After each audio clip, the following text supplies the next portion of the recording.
kayak gini juga kalian bisa gunain buat ke kampus sehari-hari dan pergi tes. Kalau kalian penasaran, kepoin.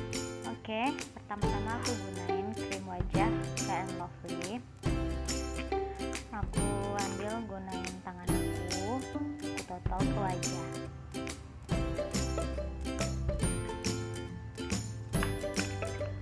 Terus aku blending juga pakai tangan.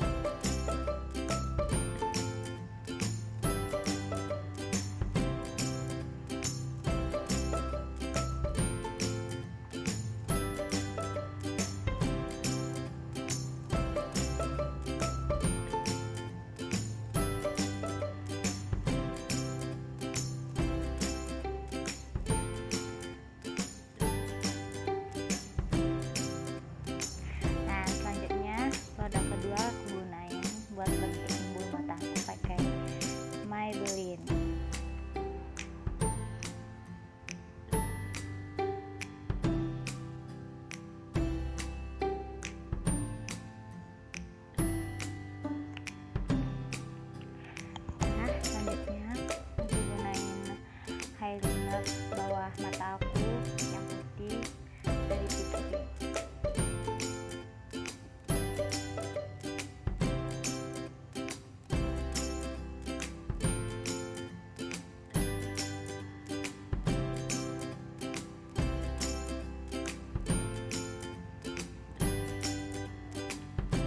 Nah, terus aku di sini gunain, karena aku nggak suka pakai alis, jadi aku cuma ngerapin alis aku pakai lip brush.